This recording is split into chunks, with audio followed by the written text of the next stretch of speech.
Hey guys, what's up? I am here to give you guys a recap on the new episode of Nanatsu no Taizai, Kamigami no Gekirin, or you could call it the 7 Deadly Sins, Wrath of the Gods, which is on episode 18. Now, I feel like this episode improved in terms of art detail and maybe small type animation here and there, but that doesn't make any excuse of what happened to the last other episodes, which I'm pretty sure you guys know what I'm talking about. That's if you are up to date with the anime. Anyways, this episode right here, I'm going to talk about one part and then later on talk about another part in an organized manner. We have to it that there's one scene where Merlin's looking at something right now and realizes something is missing from Greywood Road and the commandment's gone. And realizes that Meliodas is really desperate right now, and they end up being interrupted by a strong magic power, and it's Zeldris. We had to it that Merlin reveals her true form to Zeldris, since Zeldris does not recognize her and realizes it is the child of Belenwen and the one who received the blessings of the Demon King and the Supreme Goddess, you know? And they decide to have a little small talk up into the clouds while Merlin leaves something behind for a little something that they could eavesdrop on, you know?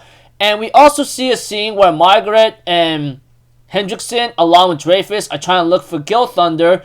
Margaret will later on be drawn by some kind of voice to a druid altar, and later on she says she'll give up anything as long as she can find Gilthunder. Eventually, he decides to fulfill her wish, finds Gilthunder, stabs Vivian, and we see to it that Gilthunder is saved, but at the same time, Margaret will later on lose control of her mind and body to Ludoshel, which we all know who he is, and we all know how he is. Not to mention, we see two other archangels, Sariel and Tarmiel, coming in to help the Holy Knights defeat the demons and tells them to join Stigma to eradicate the demon race, you know? And we see to it that we get to a scene where, like, Merlin and Zeldris end up talking with each other, while, like, Zeldris talks about a child from Belenwen who is blessed with so much unlimited magic power of infinity that the Supreme Goddess and Demon King was trying to get her to get the advantage over the other. But we also see to it that that the Belenwen people, who's very genius at magic whatsoever, says that you cannot take her. This is our property. This is not yours to take, you know? And they are always on the neutral side, not caring for the other. And we see to it that Merlin, which is the Infinity Child that was told in the story by Zeldris, she ends up deceiving both the gods, whoever gives her the best blessing or gift, and manages to get away. And thanks to her unlimited magic power, she's able to, like, do a lot of things and escape and disappear. We have to it that Merlin, on the other hand, is willing to give Zeldris the commandment, but she's not willing to easily. She says, you gotta give something in exchange to me.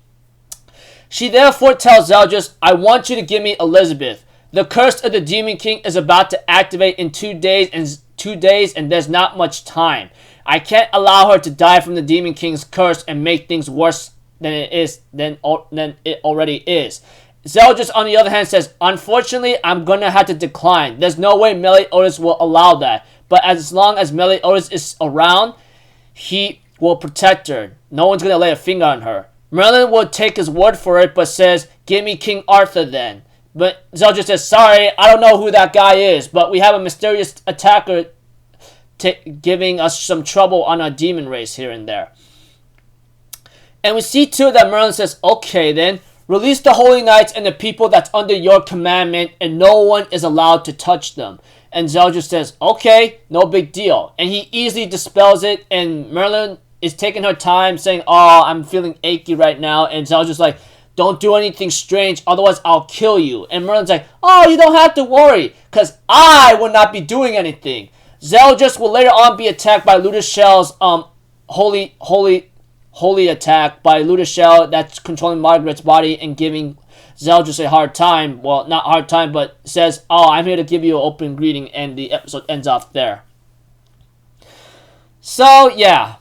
Pretty much the Archangels are back in action, but occupying a human's body, and we have to it that, let's see here. Merlin and Zeldris have a small talk with each other, and we get to know about Merlin's identity, etc. Anyways, looking forward to, well, Next episode is going to be some Holy War agreement, and depending where this goes, it could go ugly or bad. Who knows? So, until then, I'll see you guys in the next video. I'm Alpha Zero. Have a good day. I'll see you guys next time, alright? Peace out. Bye-bye. Ta-da!